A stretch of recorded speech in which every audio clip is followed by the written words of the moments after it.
महत्वाची बातमी आपण पाहूयात। संजय राऊतांकडून विधानसभा अध्यक्ष राहुल नार्वेकर यांचा अलिबागच्या मात्रोळी गावातील एक व्हिडिओ ट्विट करण्यात आलाय।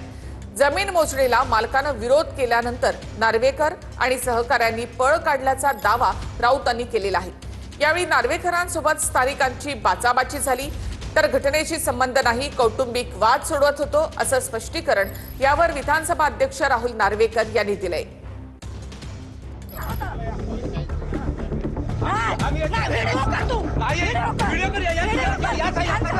महाराष्ट्राचे विधानसभा अध्यक्ष राहुल नार्वेकर एका व्हिडिओनं वादात सापडले आहेत। संजय राऊतांनी व्हिडिओ ट्विट करत राहुल नार्वेकरांसोबत हाणामारी कुठे झाली असा सवाल उपस्थित केला।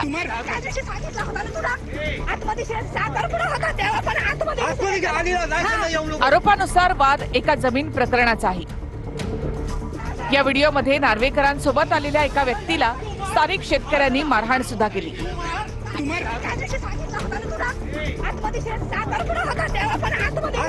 अलिबागच्या मात्रोळी गावामध्ये हा सगळा प्रकार घडलाय।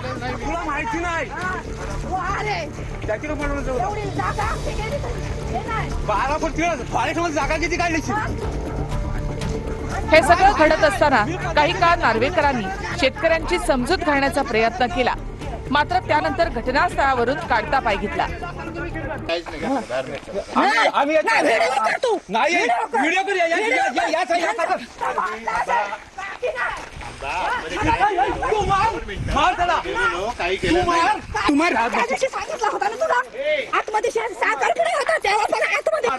आम्ही घरात नाही तर संधी साधून आतमध्ये शिरता का तुम्ही? चांगलं बोललो, काहीच केलं नाही, काहीच केलं नाही, मी माहिती नाही। जागा आमची गेली तरी हे नाही। 12 कोटी जागा किती काढली? भांडणं करू मी पद्धती सांगितलं, आम्ही नसताना केलं, आम्ही असताना केलं असत ना। तुमची आहे आम्ही लाकडाला गेला असताना तुम्ही केलं बोललो होतो, याला माहिती नाही। नंतर बसून जाईल तुला, तू काय स्वतःला समजला? सांगितलं मी आलो फोन केला तुम्हाला, मी काय गेले होते। नार्वेकरांच्या दाव्यानुसार स्थानिक शेतकऱ्यांमध्ये जमिनीवरून वाद होता। त्यांचा वाद मी सोडवायला गेलो असताना हा प्रकार घडला। मात्र संजय राऊतांच्या दाव्यानुसार नार्वेकर तिथे शेतमोजणीचे अधिकारी घेऊन आले होते। फार्म हाऊससाठी एका गुजराती व्यावसायिकाच्या डोळ्यात ती भरल्यामुळेच नार्वेकर तिथे पोहोचले होते असा आरोप राऊतांनी केलाय। अलिबागमध्ये मोक्याच्या जमिनी ताब्यात घेऊन त्या गुजरात लॉबीला विकण्याचा उपक्रम जोरात सुरू आहे। मोठे मोठे बिल्डर इन्व्हेस्टर गुजरातमधले मी यादी देईन, आणि नार्वेकर बंधू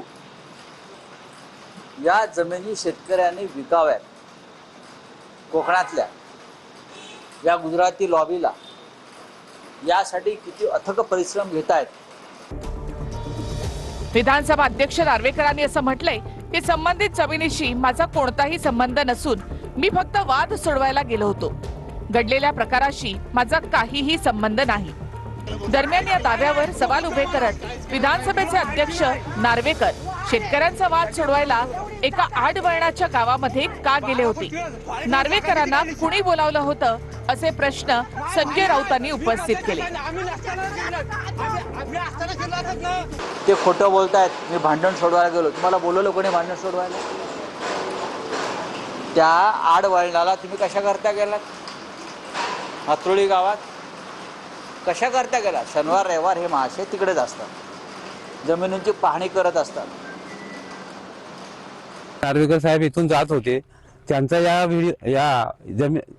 याच्याशी काही संबंध नाही। त्यांचा चुकून याचे फोटो आलेला आहे, त्याचा कोणी गैरवापर करू नये। ते उलटे आम्हाला सांगत होते की तुम्ही तुमचा वाद शौर्य ज्या पद्धतीचा आहे आणि एक स्वराज्य नावाचा त्यांनी जो ज्या पद्धतीने एक विचार दिला आहे, अगदी त्यांच्याच मांडेआळीमध्ये त्यांच्यानंतर त्यांच्या बऱ्याच कालावधी लोटल्यानंतर त्यांचा आदर्श घेऊन टिपू सुलतान यांनी इंग्रजांच्या विरोधात कुठेतरी लढा पुकारला होता। आणि त्या अर्थानं टिपू सुलतान हे एक शौर्य गाजवणारे एक योद्धे होऊन गेले, एक भारताचे भूमिपुत्र होऊन गेले। त्यांनी कधीही कुठल्याही विषारी विखारी विचारांना त्यांनी जवळ केलं नाही, तर एक शौर्याचं लक्षण म्हणून टिपू सुलतानांना आपण शिवाजी महाराजांच्या समकक्ष बघितलं पाहिजे. टिपू सुलतान आणि छत्रपती शिवरायांची तुलना केली याबद्दल त्यांनी माफी मागितली पाहिजे. आणि अशा पद्धतीनं जर ते बोलत असतील तर काँग्रेस पक्षामध्ये थोडी जरी नैतिकता राहिली असेल तर काँग्रेस पक्षाने देखील याचा कॉग्निझन्स घेतला पाहिजे. आणि त्यांचे जे मित्र पक्ष आहेत त्यांनी देखील त्यांची भूमिका याच्यावर काय आहे हे सांगितलं पाहिजे. बातमी येते राष्ट्रवादीच्या विलिनीकरणासंदर्भामध्ये. विलिनीकरणावर दोन्ही राष्ट्रवादींकडनं फुल स्टॉप देण्यात आलाय. पवारांच्या पक्षाकडनं विलिनीकरणावर आता नो कॉमेंट्स अशी भूमिका घेण्यात आली आहे. तर विलिनीकरण होणार नाही तसा प्रस्ताव नाही असं कालच प्रफुल्ल पटेलांनी स्पष्ट केलंय. त्यामुळे असंच म्हणावं लागेल. विलिनीकरणाच्या मुद्द्यावर दोन्ही राष्ट्रवादींकडनं फुल स्टॉप लावण्यात आलाय. राष्ट्रवादीचे नेते प्रफुल्ल पटेल यांनी आता विलिनीकरण होणार नाही तसा प्रस्तावही नाही असं सांगितलं.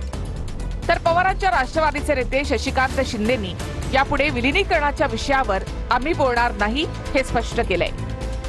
विलिनीकरणाच्या विषयावर बोलतानाच पटेलांनी रोहित पवारांच्या आरोपांवर देखील भाष्य केलं. पटेलांच्या फोनमुळे दादांना विमानानं जावं लागलं असं वक्तव्य रोहित पवारांनी केलं होतं. त्याला पटेलांनी उत्तर दिलंय. काय म्हणालेत पटेल ते पाहूया.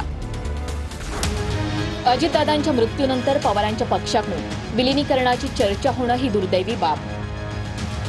विलिनीकरणावर माध्यमांमध्ये बोलण्यापेक्षा आमच्यासोबत चर्चा केली असती तर आम्ही त्यावर काहीतरी भूमिका मांडली असती.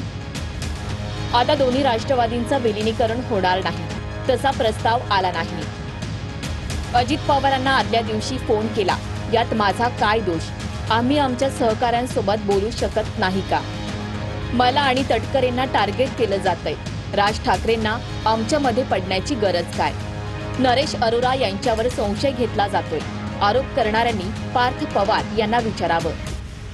दादा असताना तुम्ही एकत्र येणार होता. आता सुनेत्रा वहिनींच्या सोबत जर तुम्ही एकत्र येणार असाल तर सुनेत्रा वहिनींना तुम्ही सगळी सूत्र देणार का राष्ट्रीय अध्यक्ष? हे आता मी याच्यावर काही कमेंट्स करणार नाही. No comments. आता याच्यावर आम्हाला एकत्रीकरणाच्या संदर्भामधला कुठल्याही प्रकारचं भाष्य करायचं. आता या विषयावर कुठल्याही प्रकारची चर्चा माझ्याकडून होणार नाही. No comments. एक मिनिट, मी स्पष्ट सांगतो, विलिनीकरणाच्या बाबतीमध्ये आमच्या पक्षाकडून आता कुठल्याही प्रकारचं नो कमेंट. दुसरीकडे भुजबळांनी सुद्धा विलिनीकरणाच्या मुद्द्याची एवढी घाई कशासाठी असा प्रश्न उपस्थित केला. नवीन तिथे कॅप्टन आलेले आहेत काय, त्यांना बसू द्या, त्यांना काम करू द्या, त्यांना समजून घेऊ द्या, नंतर बघतील ते काय करायचं ते. आज आमच्या समोर हा विषय खरोखरच नाही. अगदीच माझ्या समोर जर तुम्ही सांगितलं हा विषय काय आहे तुमच्या समोर, तर त्यांनी ते स्थिर स्थावरपणे व्यवस्थित बसणं आणि त्यांची राष्ट्रीय अध्यक्ष म्हणून निवड करून घेणं हा आमच्या समोरचा असलेला प्राथमिक अजेंडा आहे. अग्निसंस्कार व्हायच्या आधीच ठरवून की काय हे राष्ट्रवादी काँग्रेस पार्टी शरदचंद्र पवार गटाच्या नेत्यांनी 28 तारखेला रात्रीच मुलाखती द्यायला सुरुवात केली. म्हणजे महाराष्ट्र या दुःखातनं सावरत देखील नव्हता. कार्यकर्त्यांनी आपलं सर्वस्व आम्ही गमावलं होतं. त्यावेळेला जाणीवपूर्वक की काय विलिनीकरणाच्या चर्चा आल्या. अत्यंत जे काही राजकारण गेले चालू आहे काही दिवसांपासून, हे अत्यंत चुकीच्या पद्धतीने महाराष्ट्राची ही संस्कृती नाही. दोन्ही राष्ट्रवादीच्या नेत्यांकडून विलिनीकरणावर फुल स्टॉप लावण्यात आला असला दादांच्या हयातीमध्ये विलिनीकरणाच्या बाबतीत दोन्ही राष्ट्रवादीच्या बैठका झाल्या. यावर रोहित पवारांची सोमवार किंवा मंगळवारी पत्रकार परिषद होणार आहे. याकडे सगळ्यांच्याच नजर आहेत. मात्र दोन्ही राष्ट्रवादींनी विलिनीकरणाच्या मुद्द्यावर फुल स्टॉप लावल्यामुळे ही पत्रकार परिषद होणार की नाही याकडे देखील आता सगळ्यांचं लक्ष लागलंय. शरद पवार यांच्या प्रकृतीमध्ये सुधारणा झाल्यावर 6 दिवसांनी पवारांना डिस्चार्ज देण्यात आलेला आहे. पवार आता पुढील 4 ते 5 दिवस विश्रांती घेतील अशी माहिती आहे. त्यानंतर पुन्हा महाराष्ट्राचे दौरे ते सुरू करणार आहेत.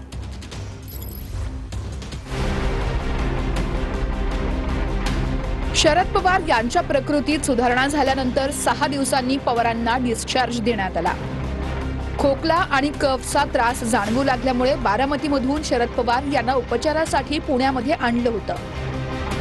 पुण्यातल्या रुबी हॉल रुग्णालयाचे डॉक्टर परवेज ग्रँट यांच्या देखरेखीखाली त्यांच्यावर उपचार सुरू होते. पवार आता डॉक्टरांच्या सल्ल्यानुसार पुढील 4 ते 5 दिवस पुण्यातल्या घरी विश्रांती करणार असल्याची माहिती आहे. रुग्णालयातून खाली आल्यानंतर शरद पवार यांनी व्हीलचेअरवरून उपस्थितांना हात दाखवून ते ठीक असल्याचं सांगितलं. आज मला पुष्कळ खुशी झाला आहे की पवार साहेब इज डुईंग वेल. ते आता घरी जाणार. He is completely cured from his illness. Minor छातीचं इन्फेक्शन झालं होतं, but that is completely cured. आता 1 तासाने ते घरी जाणार, completely cured and very happy. Rajya Sabha लढवणार असं शरद पवारांनी मला आणि काँग्रेसला सांगितलं असं संजय राऊत म्हणाले. तर महाविकास आघाडीची जेव्हा बैठक होईल तेव्हा यावर चर्चा होईल असं हर्षवर्धन सपकाळ म्हणाले. राज्यसभेवर जाण्याबाबत पवारांचं वेट अँड वॉचची भूमिका असल्याची सूत्रांची माहिती आहे. शरद पवारांचा राज्यसभा सदस्यत्वाचा कालावधी 2 एप्रिलला संपतोय. पवार पुन्हा राज्यसभेची निवडणूक लढवणार की नाही हे अद्याप गुलदस्त्यात आहे. मात्र पवार राज्यसभेची निवडणूक लढवणार असल्याचं त्यांनी मला सांगितलं असा दावा राऊतांनी केलाय. पवार निवडून येतील एवढं संख्याबळ पवारांच्या राष्ट्रवादीकडे नाहीये. त्यामुळे निवडणूक लढवली तर पवारांना मवियावर अवलंबून राहावं लागेल. पवारांनी राज्यसभेची निवडणूक लढवणार असल्याचं काँग्रेसला देखील सांगितल्याचा दावा संजय राऊत यांनी केलाय. मवियातील 3ही पक्षात यावर चर्चा सुरू असल्याचं राऊत म्हणाले. तर पवारांची वेट अँड वॉचची भूमिका असल्याची माहिती सूत्रांनी दिली आहे. मध्यंतरी माझी शरद पवार साहेबांशी चर्चा झाली तेव्हा त्यांनी मला सांगितलं की मी राज्यसभेसाठी ही निवडणूक पुन्हा लढवणार आहे. हे त्यांनी मला सांगितलं. आता या 3 पक्षामध्ये चर्चा होईल. त्याच्यामुळे जर शरद पवार साहेबांनी ही भूमिका व्यक्त केली आहे आणि ही भूमिका त्यांनी काँग्रेसलाही सांगितलेली आहे, त्याच्यामुळे आता महाविकास आघाडीमध्ये या विषयावर चर्चा होईल. 2 एप्रिलला राज्यातले राज्यसभेवरचे 7 खासदार निवृत्त होत आहेत. यामध्ये शरद पवार, पवारांच्याच राष्ट्रवादीच्या फौजिया खान, भाजपचे भागवत कराड, धैर्यशील मोहिते पाटील, काँग्रेसच्या रजनी पाटील, ठाकरेंच्या शिवसेनेच्या प्रियंका चतुर्वेदी आणि आरपीआयचे रामदास आठवले यांचा समावेश आहे.